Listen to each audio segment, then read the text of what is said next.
tahun 2023 Dharma Kyungshin Indonesia itu menyabet award dari Hyundai Motor Manufacturing Indonesia sebagai the best of the best supplier of the year.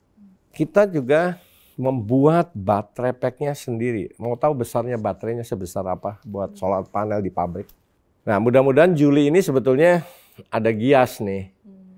Jadi kalau kita ngelihat sih, mestinya, harusnya, supposed to be, dengan adanya gias di pertengahan Juli nanti, mungkin akan sedikit boost penjualan. Dan di luar itu saya juga bilang, ya kalau Amerika aja kita bisa tembus, masa negara lain nggak bisa?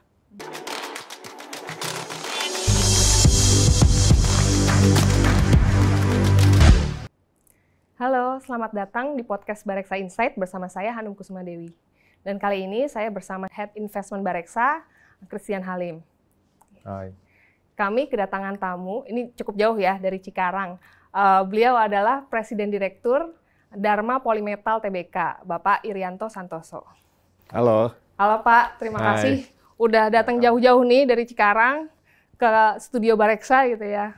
Mungkin kita nih mau perkenalan dulu nih ke teman-teman investor tentang Dharma Polymetal nih yang kode sahamnya DRMA. Ini mungkin bisa diceritakan nih produknya Dharma itu apa dan mulai dari mana nih bahan bakunya, alur proses produksinya seperti apa gitu Pak? Ya, pada prinsipnya Dharma Polymetal atau DRMA itu kan automotive component manufacturer. Artinya kita di produksi atau manufacturing. Sebetulnya kan proses bisnis itu kalau di manufacturing itu ada 3. Beli, bikin, jual. Kalau bedanya sama trading company, beli, jual. Nggak ada bikinnya. Nah, kita ada bikinnya. Kalau ditanya materialnya, kita tuh macam-macam. Karena Dharma Group sendiri, kita kan ada 8 anak perusahaan dan ada 2 joint venture company. Jadi Dharma Polymetal sesuai namanya, polymetal, itu kita menggunakan raw materialnya metal. Jadi komponen-komponen yang memakai bahan baku itu baja, pasti steel lah ya. Jadi kita misalnya di situ kita bikin ada muffler, exhaust system, steering, suspension member, PP member, semua komponen yang memakai materialnya metal. Ada Dharma Polyplus, seperti namanya, plus, plastik, itu injection company. Materialnya, ya tentunya dari plastik. Ada PVC, ada ABS misalnya. Kemudian ada Dharma Electrindo Manufacturing atau Dharma Kyungshin Indonesia. Itu materialnya adalah tembaga, karena kita membuat wiring harness. Jadi itu adalah contoh-contoh di mana setiap pabrik kita memakai material yang berbeda-beda. Itu kan berarti kan ini kan komponen otomotif gitu ya. Ini berarti pembelinya itu siapa tuh Pak? Oke. Berarti pelanggan kita kan. Nah, customer kita itu ATPM, agen tunggal pemegang merek, baik roda 4 maupun roda 2. Jadi misalnya kalau di roda 4, customer kita adalah Daihatsu, Toyota, mobil Honda, Suzuki, Mitsubishi, Hyundai misalnya. Semuanya Pak. Ya, semuanya ya. Kalau roda 2, customer kita ya Honda, sepeda motor, Yamaha, semua Kawasaki, juga, semua juga ya. Dan juga untuk sepeda motor listrik EV. Beberapa dari sepeda motor yang sekarang lagi rame di Indonesia yang EV-nya itu merupakan customer kita. Itu paling besar apa Pak dari segmen mobil dan motor? Ini jadi kalau sekitar 2 tahun yang lalu atau 2 tahun yang lalu kontribusi untuk roda 2 tahun yang lalu itu sekitar 53-54%.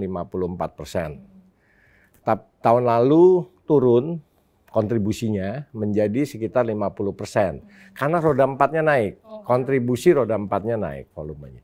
Tapi untuk tahun ini, seperti kita tahu bahwa pasar domestik untuk roda 4 kan turun lumayan tajam ya. Sehingga pada saat ini kontribusi roda 2-nya yang naik. Menjadi 60% nih sekarang. Jauh ya Pak ya? Jauh. Karena roda 4-nya lumayan turunnya banyak juga.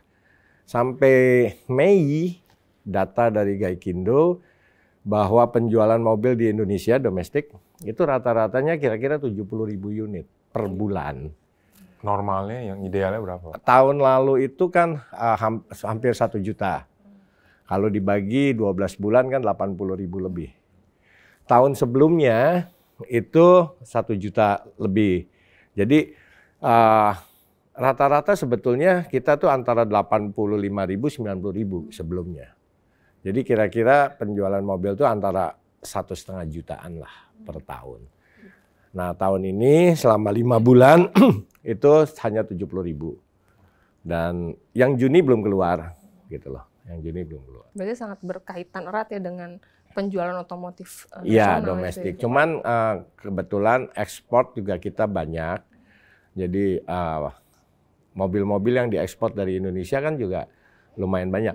Tahun lalu tuh sekitar 500.000 unit yang diekspor. Jadi sebetulnya total produksi kita kalau dibilang domestik dan ekspor itu di antara 1,5-1,6 juta.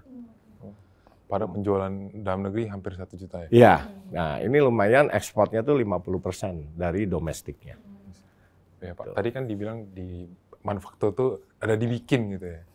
Ya, bikin. Apa yang dibikin dan biaya apa sih yang besar Pak? Listrik kah, pegawai, material? Gini, kita kan bikinnya komponen ya. Dan seperti kita tahu, raw material untuk otomotif itu saat ini mungkin sebagian besar tuh masih impor. Baja yang dipakai untuk material untuk komponen otomotif itu spesifikasinya lumayan tinggi. Berarti bukan yang gulung-gulung tuh Pak? Maksudnya gulung-gulung apa nih? Yang besi yang yang coil. Coil. Kita import dalam bentuk coil. Kemudian di sharing atau di slitting namanya. Untuk menjadi mini baby coil. Jadi dari coil yang lebarnya kira-kira mungkin 1 meter, 1,5 meter, kita potong-potong masih dalam bentuk coil, gulungan lagi, tapi mungkin lebarnya udah yang 20 cm, 30 cm, itu kita sebutnya baby coil. Ada yang kemudian dari situ, kemudian kita buka dan kita sharing. Jadi kita jadiin pelat. Untuk kemudian proses di kita itu dengan stamping, mesin press. Mesin press untuk membentuk. Kemudian dari hasil potongan mesin press tadi, stamping tadi, diisi dengan welding. Untuk menjadi beberapa komponen. Berarti ini pakai listrik atau bahan baku apa? Diesel kah apa? Listrik kita pakai, dari PLN saat ini. Tapi kita juga udah mulai di beberapa pabrik kita install untuk solar panel. Tapi saat ini kita baru mau pakai solar panel tuh hanya untuk kayak lighting, air conditioning, gitulah, untuk supporting itu aja. Berarti kira-kira dari sisi listrik itu berapa besar dari total biaya? Nggak terlalu besar sebetulnya. Yang paling banyak itu mungkin sekitar 60-an lah ya, 60-65, 60% itu 60-65. Tergantung kurs juga, tergantung seasonal lah sebetulnya. Harga baja lagi turun, lagi naik, harga tembaga lagi naik atau lagi turun. Itu supply and demand juga. Plastik juga. Plastik sangat bergantung juga dari harga oil karena itu residunya. Jadi in between lah, bisa dibilang antara 55-65 biasa bergerak ya di sana. Dan itu adalah raw material yang paling besar. Yang kedua paling besar itu adalah labor cost. Gitulah, baik direct labor maupun indirect labor. Total pegawai berapa? Saat ini total kita termasuk yang dengan yang joint venture mungkin di antara 5.000-an, 5.500. Wow, Banyak. banyak. Pak. Itu yang Cikarang sama Cirebon ya. Kenapa? Karena seperti Dharma Elektrindo Manufacturing atau yang bikin wiring harness, kemudian Dharma Kyungshin Indonesia yang ada di Cirebon juga, yang bikin produksi wiring harness, itu juga termasuk dalam kategori labor intensive. Iya, aku pernah kesana kan Pak. Pernah ya? Wah, skillful banget loh itu, teteh-teteh itu. Dan gulung kabel. Dan nggak bisa diganti robot. Benar. Kalau diganti robot itu nanti tappingnya akan ngeglibet. Atau bahasa apa itu glibet? Jadi kusut gitu ya, jadi kusut. Terus speednya nggak bisa lebih cepat dari orang.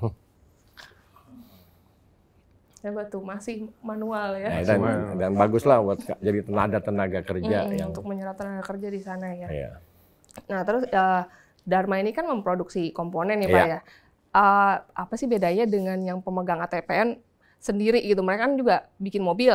Nah itu mereka juga punya komponen kan gitu. Apa bedanya sama yang Dharma ini? Gini, kan kalau sebetulnya kan itu semuanya hanyalah masalah risk management. Mereka juga kalau misalnya ditanya, bisa nggak bikin semua di dalam semua komponennya? Mungkin bisa. Tapi kan artinya mereka harus invest semua sendiri. Dan kalau one day ada kayak sekarang, permintaan turun dan sebagainya, itu kan juga jadi masalah. Dan yang kedua, kalau semua dikerjain sendiri, artinya ya mereka harus punya lengkap kompetensinya. Nah kan, tapi kan saat ini sebetulnya ATPM misalnya lebih menitik beratkan. Kalau misalnya body parts, kita bagi body parts, itu umumnya yang dikerjain di dalam itu yang eksterior, pintu luar, roof, floor, walaupun floor di bawah. Tapi kenapa? Karena itu membutuhkan misalnya mesin press yang tonasenya besar. Sehingga investasinya memang mahal sekali, besar. Kemudian apalagi yang mereka kerjain di dalam, biasanya ada hubungannya dengan engine part, jadi powertrain, engine, transmission. Kenapa? Itu adalah karena heart-nya dari suatu kendaraan yang akan mempengaruhi performance kan. Jadi itulah yang akan dikerjakan di dalam, umumnya begitu. Kalau satu mobil katanya komponennya total ada 40 ribuan. Ya kurang lebih banyak. Kalau yang dikerjain 1.000 lebih kali ya. Kalau total Dharma Group mungkin boleh dibilang 2.000-an kali sama anak-anak perusahaan. Berarti masih banyak lagi komponen yang bisa diproduksi di luar. Masih banyak. Kalau suruh ngitungin satu-satu sebenarnya gampang. Tinggal buka SAP, tinggal lihat nomor urutnya berapa. Oh, itu cantik kan. Oke, ini ngomongin keuntungan nih Pak. Tadi kan dibilang ada segmen mobil, motor. Gimana sih marginnya yang lebih menguntungkan gitu menyediakan komponen untuk ini? Sebetulnya tergantung volume sih ya. Jadi roda 2 karena volumenya jauh lebih tinggi. Ini kalau volume tinggi, revenue-nya juga lebih tinggi, maka yang akan turun banyak itu di fixed cost kan. Gitu loh. Kalau roda 4 kan volumenya gini, volume nasional untuk roda 4 aja kan cuma 1 juta tadi. Roda 2 motor tahun lalu di atas 6 juta. Jadi kalau bicara komponen kan bikin 6 juta sama bikin 1 juta kan berbeda, dan fixed cost-nya juga akan berbeda. Jadi memang kalau saat ini dikatakan roda 2 lebih ini ya karena volume juga lebih tinggi. Kalau dari sisi kestabilan tadi kan Bapak bilang wah penjual mobil naik turun. Kalau motor bagaimana? Roda 2 juga stabil. Sebenarnya naik tahun lalu itu tahun 2022 itu kan di sekitar 5, tahun lalu tuh 6, jadi naiknya juga cukup besar tahun lalu. Tapi kalau menurut saya memang roda 2 kalau kita bicara ICE, internal combustion engine, mungkin akan sudah dekat dengan saturated lah. Jadi kalau feeling saya mungkin sekitar 7 jutaan gitu lah. Gini, itu semua bergantung dari GDP per kapita. Kalau GDP per kapitanya naik, orang yang naik kendaraan roda 2 akan beralih ke roda 4, naik kelas.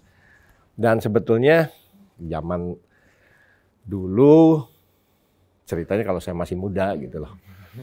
Kan sekarang masih muda juga. Roda 4 mobil kan belum ada LCGC. LCGC baru ada tahun berapa? 2013, ya kan? 2013. Nah, begitu 2013 kan jualan mobilnya langsung naik. Karena yang paling laku kan yang pegang market share paling tinggi itu ada di LCGC. Kenapa? Memang yang harganya paling murah, paling rendah. Nah, menurut saya nanti orang juga akan naik kelas, mungkin nggak bisa beli yang baru, paling nggak bisa beli yang used car-nya dulu dari motor. Motor baru berapa sekarang? 20-an juta, mungkin kalau mobil second yang bekas udah 5-6 tahun, mungkin 30-40, saya nggak tahu juga. Ya, kurang lebih sekitar itulah. Kalau yang baru setahun. Ya. Kalau yang udah 5 tahun, kan udah di bawah 100 juga. Ya, di bawah 100. Gitu lah. Jadi kemungkinan akan begitu. Nah, itu bergantung dari GDP per kapita. Balik lagi GDP jadi ya. Iya, itu yang akan nentuin lah.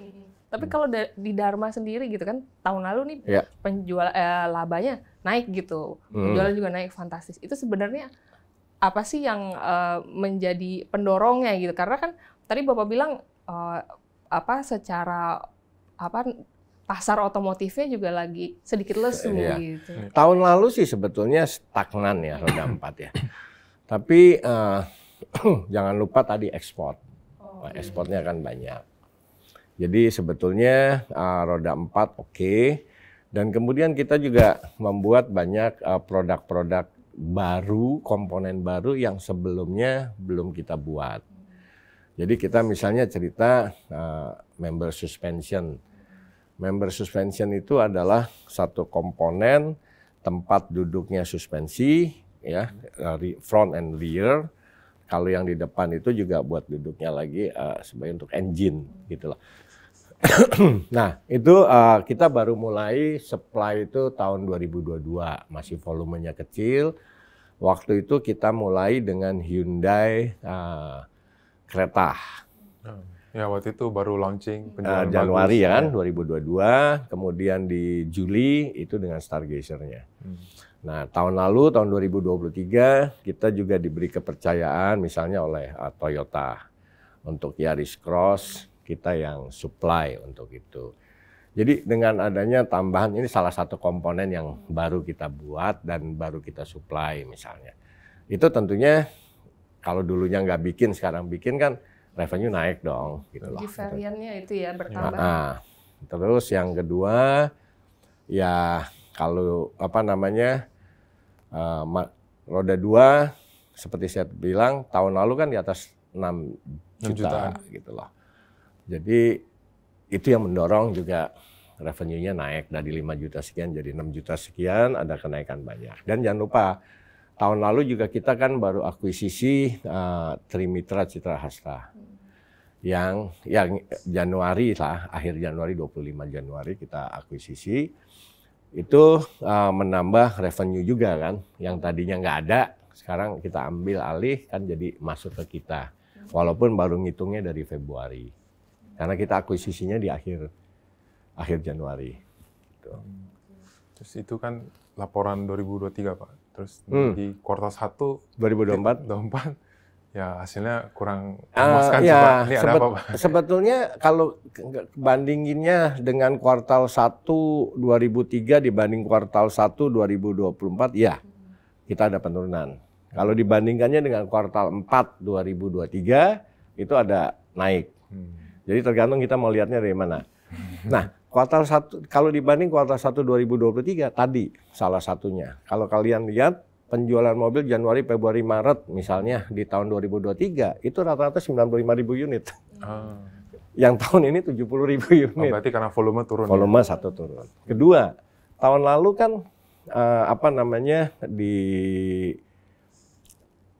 untuk penjualan tadi selain itu motor juga Kalau kalian lihat itu penjualan sepeda motor di kuartal pertama tahun lalu dengan kuartal pertama tahun ini itu lebih tinggi di tahun lalu. Oh, berarti mobil, motor turun. Ya, jadi marketnya sendiri memang turun. Kurs ada nggak? Karena rupiah juga melemah nih Pak.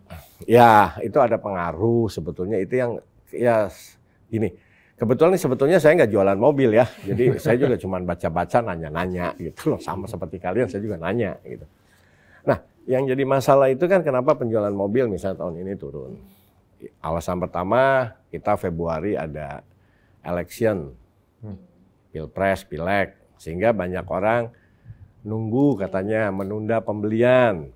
Karena belum tahu siapa menang atau whatever lah gitu lah. Tapi itu juga pengaruh. Yang kedua, kita tahu kurs di atas 16.000, kemudian the Fed di Amerika juga masih 5, sekian persen, belum diturunin, dan Central Bank Indonesia, Bank Indonesia sendiri juga malah naik, jadi berapa sekarang 6,25 misalnya. Nah itu yang menyebabkan gini, 80% itu penjualan mobil di Indonesia itu melalui financing company, melalui kredit, bukan cash. Nah, yang sekarang jadi masalah adalah financing company ini lebih memperketat karena mereka takut juga kredit macet, non-performing loan mereka naik dan sebagainya kan akan disemprit gitu loh. Jadi mereka lebih berhati-hati. Saya sebetulnya nanya juga, apakah likuidasi berkurang? Saya bilang, sehingga you nggak kasih. Nah, ya mereka bilang, kalau rupiah sih kita likuidasinya banyak sekali. Loh, terus kenapa nggak disalurkan? Ya kita mesti lebih hati-hati. Jadi mereka punya prinsip, misalnya dari beberapa saya ngobrol, kalau misalnya Harum sekarang kemarin sebagai nasabahnya financing company A gitu loh. Yuk performanya bagus nih waktu kredit mobil kemarin. Sekarang maju lagi minta dikasih. Karena performanya bagus. Udah ada histori. Udah ada histori. Tapi misalnya saya yang baru, Chris baru datang, nggak punya histori. Aduh, tar dulu lah. Ini orang bakalan macet apa enggak? Berarti kira-kira begitu. Jadi untuk current customer mereka bisa kasih, tapi untuk yang new customer lebih more carefully gitu lah, more careful gitu lah. Kurang lebih begitu. Itu katanya begitu. Jadi kita harus harap-harap suku bunga turun Pak ya? Iya, itu salah satunya lah ya. Oke, nah itu tadi. Nah sekarang terkait dengan rasio-rasio keuangan tadi kan bagus-bagus nih Pak. Bagus-bagus gitu ya. Biasa Pak kalau sesuatu yang bagus nanti pemain baru datang Pak, kompetisi datang itu gimana Pak menanggapi ya Pak? Yang mana nih yang bagusnya? Rasio-rasio profitabilitas, margin kan tergolong baik. Ya. Jadi gini, tahun lalu tuh kita profit kan gini, tahun kemarin 2023 ya. 2023 profit itu kita kan di 611 miliar. Di mana revenue kita 5,5 triliun. Oke. Tahun lalu 2023 ya. Berapa persen? 11%. Ya, okay. Kurang lebih lah. Tahun 2002 itu revenue kita hanya 3,9 triliun. 2022. Dan profitnya juga 390 miliar. Jadi kira-kira 10% kan. Nah, memang tahun lalu ada kenaikan revenue dari 3,9 triliun menjadi 5,5 triliun. Yang 600-nya 500 sekian lah, karena kita ngitungnya baru dari Februari. Itu disumbang salah satunya karena kita akuisisi yang tadi Trimitra, yang tahun 2002 belum ada kan. Tapi itu 500-600. Jadi kalau 3,9 ditambah 500-600 kan kira-kira 4,5 lah. 4,5 triliun. Nah, ada yang tanya, kan ada 1 triliun lagi, 5,5. Ya, tadi gitu loh. Roda 2 kan naiknya banyak. Dari 5 juta sekian jadi 6 juta sekian. Itu andilnya besar. Produk baru tadi yang kita baru buat.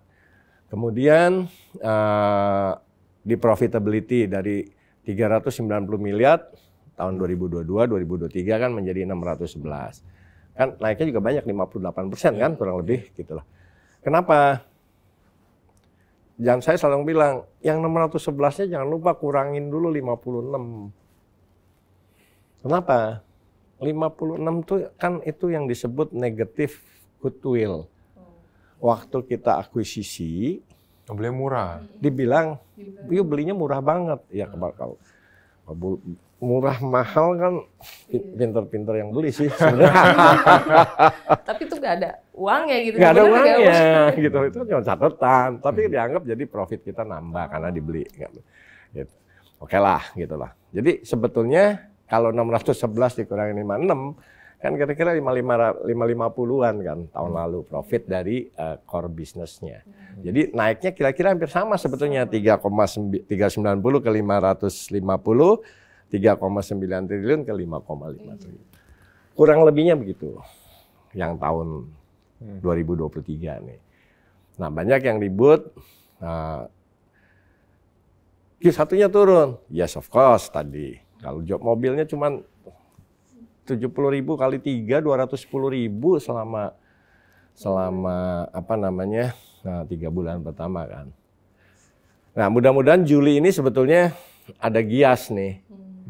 Jadi kalau kita ngelihat sih mestinya harusnya supposed to be dengan adanya gias di pertengahan Juli nanti mungkin akan sedikit boost penjualan karena banyak orang ngarep beli mobil atau di Gias tuh kan masalahnya diskon banyak, kemudian apa bonus banyak, ada mobil baru, model baru dan fitur-fitur baru ya. Kalau roda 2 sebetulnya mestinya juga baik Juni Juli ini karena kita ada Jakarta Fair. Pekan Raya Jakarta, zaman saya dulu namanya Jakarta Fair soalnya. Pekan Raya Jakarta.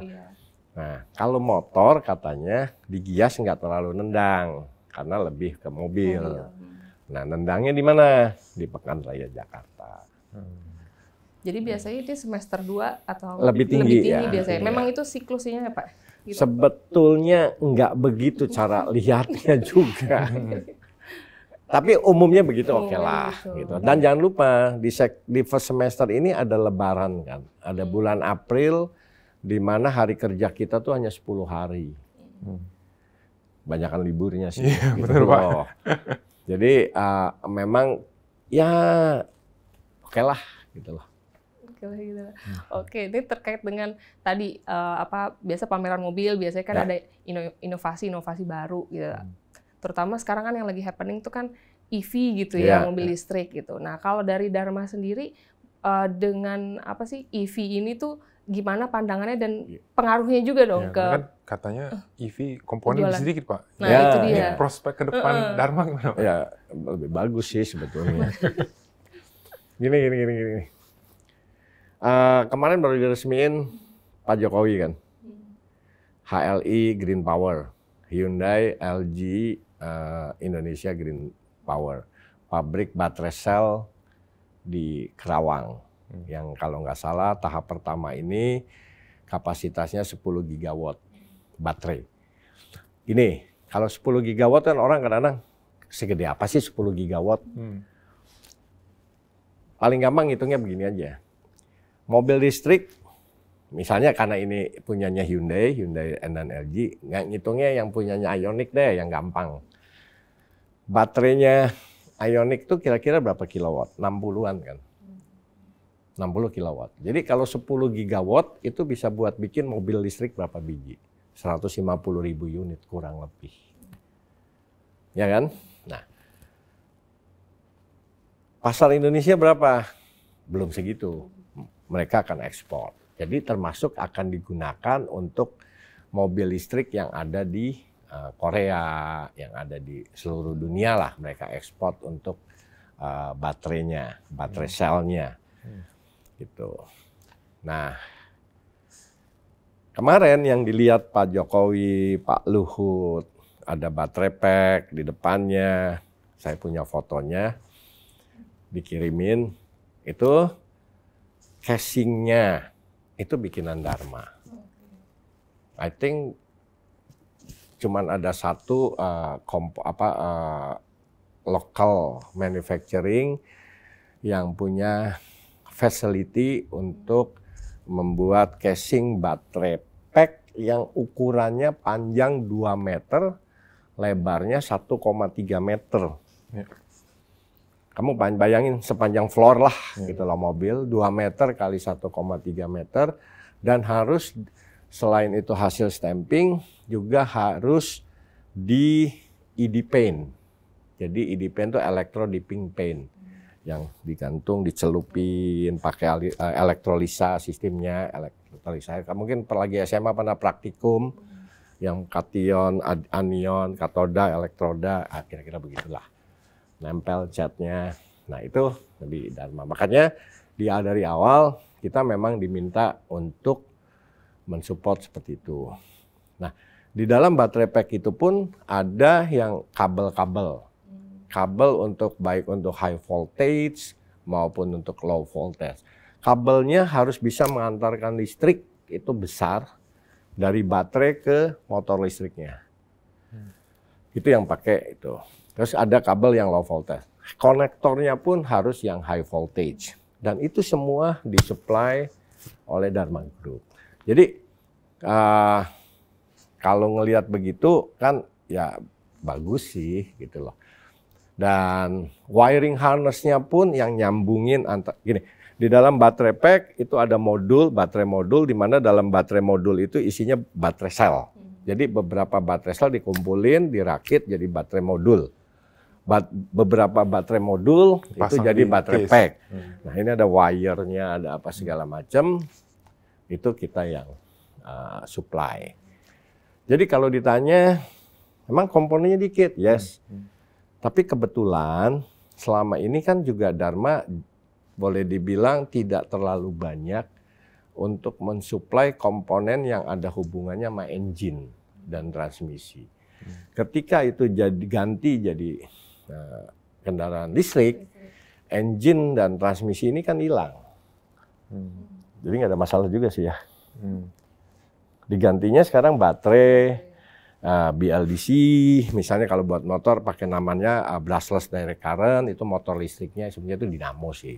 Brushless direct current yang kita juga udah bikin, kita udah produksi dan kita udah pakai, udah kita mau supply.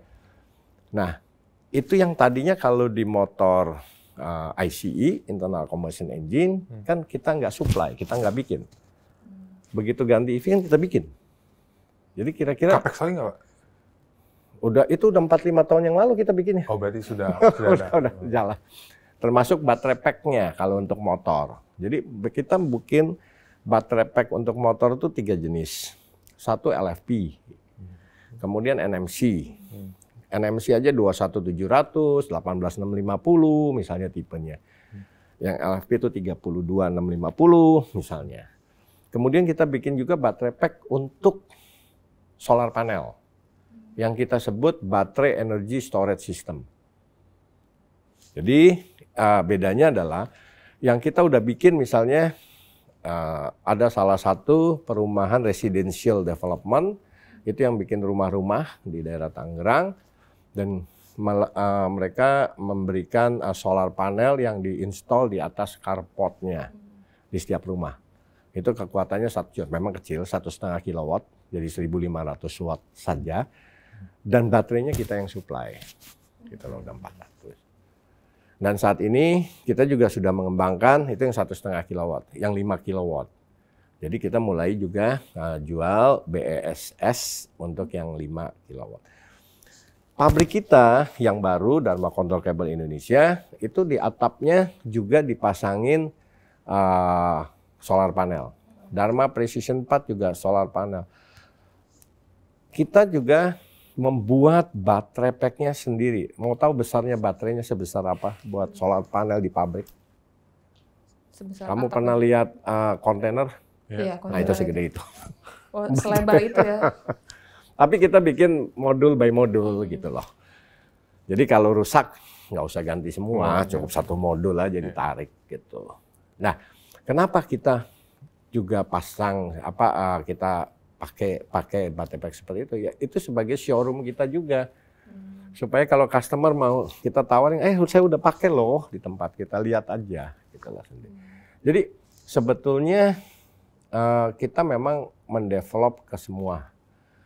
Baik, dengan EV tadi pertanyaannya, kita ada disebutnya DC Connect, jadi Dharma Connect ya.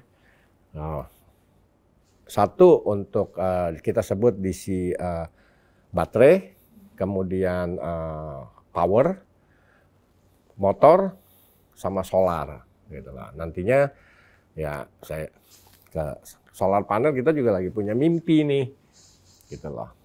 Masa kita nggak bisa bikin sih, gitu loh.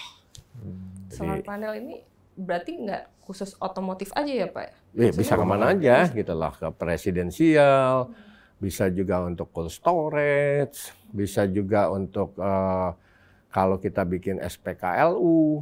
SPKLU kan stasiun pengisi kendaraan listrik umum.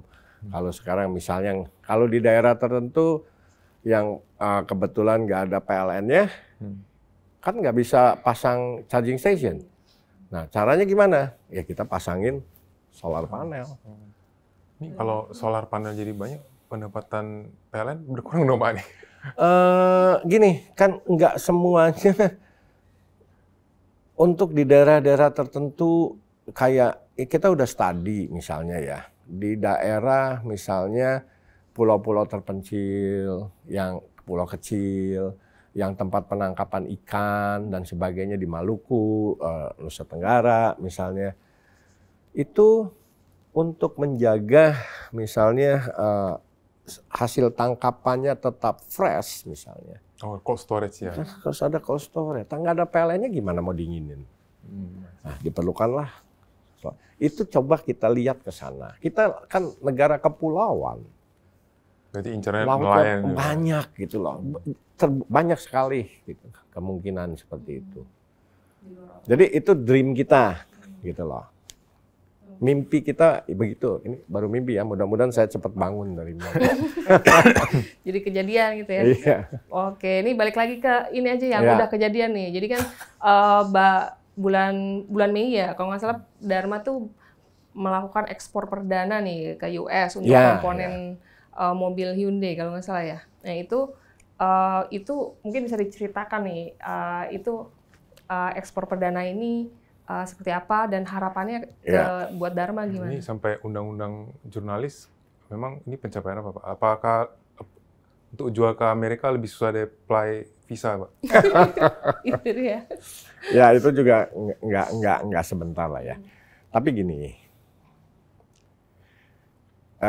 kan selama ini di Amerika sendiri kan kita supply untuk kendaraan yang memang sudah ada di pasar Amerika. Kan artinya selama ini udah ada yang supply dong. Selama ini.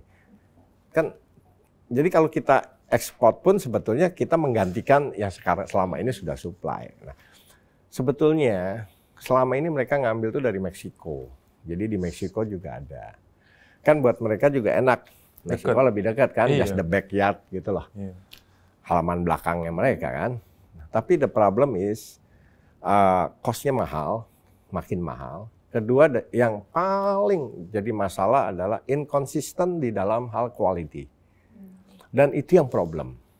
Gitu loh. Nah, kita Dharma dilihat oleh customer kita bahwa tahun lalu aja tahun 2023 Dharma Kyungshin Indonesia itu menyabet award dari Hyundai Motor Manufacturing Indonesia sebagai the best of the best supplier of the year 2023. Jadi di situ mereka percaya, trust bahwa quality kita kan bagus gitu lah.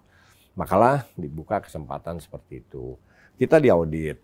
Jadi customer dari Amerika datang, audit ke kita. Seminggu 10 hari ya waktu itu.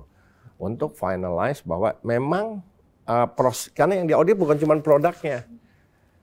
Prosesnya juga. Prosesnya. Supaya mereka mau yakin bahwa proses kita itu dengan sendirinya by proses itu sudah menjamin kualitinya. Gitulah. Jadi artinya kerja sesuai work instruction, quality check-nya ada, material check juga yang dipakai ada, semuanya prosesnya tuh standar.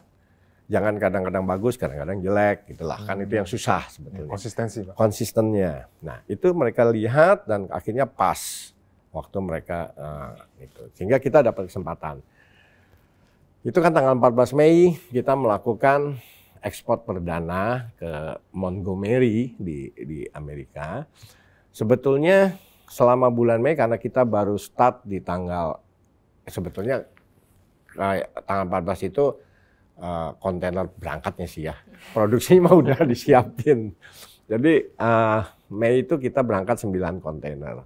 Oh, banyak. Banyak. Dan bulan Juni kemarin itu kira-kira 13 kontainer. Jadi mungkin setiap bulan sekitar antara 13-15 kontainer. Itulah. Yang beli siapa, Pak, kalau boleh tahu? Ya, itu untuk mobil Hyundai dan Kia di Amerika. Dan itu pun baru untuk 3 model Hyundai dan 2 model Kia. Belum semuanya. Bukan begitu aja, itu dalam satu mobil itu ada banyak wiring harness. Nah, kita tuh baru 40%-nya dalam satu mobil. Jadi saya bilang, yang lainnya mana nih? Gitu kan. Biasa, sebetulnya bukan sifat serakah sih. Gitu loh. Enggak, ntar dulu. Kita tes dulu yang ini katanya. Ada masalah nggak selama 3, 4, 5, 6 bulan? Kita tahu-taunya semua dikasihkan ke sini, kemudian ada problem, jauh loh. Indonesia, Amerika, gitu Pasifik, Pak. Kalau ada apa-apa. Jadi mereka memang kasih seperti itu dulu. Tapi ya, that is still the opportunity ya. Buat nambah di dalam satu mobilnya, portionnya, maupun model-model yang lain. Dan di luar itu saya juga bilang, ya kalau Amerika aja kita bisa tembus, masa negara lain nggak bisa? Kira-kira begitu. Nah, ya anak buah saya sih yang jadi, ya ketemunya Pak Ir katanya, pasti nggak pernah puas segitu aja. Loh, saya bukan soal puas nggak puas, kalau ada kesempatan why not, saya bilang gitu. Juga untuk nunjukin, saya bilang kan bangga juga. Made in Indonesia ada di Amerika, saya bilang gitu.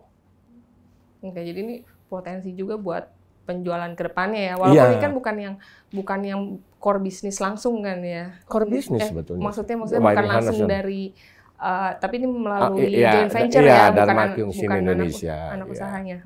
Tapi kan presidennya orang Dharma. Oh iya. Preskomnya juga orang Dharma. Jadi sebetulnya sih sama aja. Orang Koreanya juga di kita cuma 3 orang kok. Jadi terus target 2024 gimana nih Pak? Ini saya mesti hati-hati ngomongnya nih, karena kalau nggak ditagih lagi nih. Di awal tahun saya bilang bahwa tahun 2024 itu target kita mungkin, target saya itu baik revenue maupun di bottom line-nya, itu kan naik 10%. Tapi dengan ngelihat penjualan mobil yang domestik, bayangin, kalau sampai ini 330 unit, and then maybe Juni juga sama, maybe, saya belum tahu, 70.000, let's say 400.000 selama first semester. Kalau kali 2, jadi 800. Ekspor mungkin sama lah, let's say 500. Jadi masalahnya tetap di domestik. Tapi saya bersyukur juga karena di roda 2-nya stabil. Ya. Dan ya ada beruntungnya juga gitu lah. Jadi paling enggak roda 2 masih supportnya bagus buat kita. Dan kita juga dapat kemarin misalnya ada tipe-tipe baru yang di launch. Dan ada beberapa komponen yang 100% kita yang bikin. Gitulah. Jadi oke, mungkin 10%-nya saya sedikit mesti ralat-ralat atau saya mesti banyak berdoa lagi supaya 10%, supaya second semesternya bisa lompatnya luar biasa. Tapi kan lagi kalau saya ngomong gini kan, itu PHP gitu kan, pasti yang dengerin kan. Jadi saya masih tetap secara personal saya mau Uber target itu. Tapi gini, paling enggak buat saya revenue itu harus di atas tahun lalu. Mau tidak mau saya harus Uber itu. Harus di atas 5,5. Kenapa? Karena kalau sampai sama itu nanti shareholder ya nilai saya nggak punya performance kan. Jadi harus di atas lah gitu loh. Ya saya yakin masih bisa juga. Ya, mungkin in between tahun lalu sama yang tadi 10%. In between-nya berapa? Nah ini baru nanti kalau laporan, bukan, tapi nggak ada hubungannya sama laporan keuangan sih. Habis Gias nih saya masih lebih bisa ngeraba. Tapi gini, feeling saya mungkin penjualan mobil paling jelek di 900 mestinya dapat. Semester kedua tuh bakalan lebih naik. Terus motor mungkin akan stabil, ekspor mungkin sama ya. Malah ekspor mungkin akan nambah dikit. Karena di salah satu customer kita pun yang ekspor dia udah tunjukin bahwa ekspor di Filipina, di Vietnam, kemudian yang Middle East di Arab Saudi itu lumayan meningkat. Jadi kita juga baru nambahin kapasitasnya karena luar biasa gitu loh. Jadi itu just tadi saya nggak berani ngasih angka dulu, nanti pertama saya takut disemprit, kedua nanti juga ditagih, enggak lah. Pokoknya target saya seperti itu. Itulah. Ini terakhir Pak, ini harga saham DRMA kan udah turun dalam nih Pak. Berapa nih sekarang nih? Ya kalau lebih 900.000 Pak ya. Lebih tapi kan kayaknya sempat di 1.500, 1.500. Ya. Ini kira-kira bagaimana meyakinkan investor tuh? Ya itu memang gampang kok, tinggal cek juga sih saham yang otomotif yang lain kayak gimana nih. Kurang lebih kira-kira mirip-mirip kali ya. Oke, jadi lihatnya sektor gitu ya Pak? Iya, sektor otomotif. Karena semua orang kan pasti juga ngelihat. Ya nggak bisa dipungkirin gitu, akan turun. Tapi gini, buat saya harga saham naik turun kan market yang akan buat. Kita nggak bisa apa-apa sebetulnya. Tanggung jawab saya sebagai presidennya DRMA, tanggung jawab kita sebagai manajemen adalah menjaga supaya performance kita nggak naik turun. Harus naik terus gitulah. Itu tanggung jawabnya ada di kita. Jadi dibedain nih. Nah, saya memang lebih concern adalah bagaimana mengimprove terus performance fundamental kita. Revenue naik, cost turun, profit naik, gitulah. Itu tugas kita. Kalau harga saham kemarin saya juga baru baca, kan banyak juga yang baru IPO, bla bla bla bla bla, harganya juga ini, that is market, gitulah. Nah, tapi satu hal lagi buat saya sih bilang terima kasih yang masih percaya gitu. Karena ada yang buang, ada yang beli. Buat saya yang buang mungkin ragu, jadi cepat-cepat dibuang. Yang beli, oh dia terpercaya sama kita. Ya kan? Lah, orang mau beli kan masih percaya gitu. Tapi yang paling susah kan ada orang buang, nggak ada yang mau beli. Ya, berarti kan nggak ada yang percaya gitu lah. Jadi itu ya memang harus ada yang buang dan harus ada yang beli. Kalau orang mau beli nggak ada yang buang juga nggak terjadi transaksi dong. Jadi ya that is market gitu loh. Oke, jadi itu ya tadi ya untuk meyakinkan investor ya lihat sendiri nih Pak Irianto sebagai manajemen memang berusaha gitu ya, dari sisi target saya memang harus di performance gitu lah. Performance kita ya dengan suasana pasar yang jelek dan sebagainya bisa nggak kita bertahan? Itulah, itu tugas kita. Makanya paling nggak saya tiap hari masih mikirin itu. Oke, cukup nih. Ada tambahan lagi Pak? Apalagi? Ya, udah. Ya terima kasih buat yang udah menyaksikan ini. Saya juga biasanya selalu bilang tugas kita adalah bagaimana menjaga performance kita. Itu that's all lah. Kalau harga saham tadi kalian yang nentuin sih sebetulnya. Oke, mantap. Makasih banyak ya Pak Irianto. Thank you. Ini semoga bermanfaat juga buat smart investor semuanya. Itu tadi bincang-bincang kita di podcast Bareksa Insight. Sampai jumpa di episode berikutnya.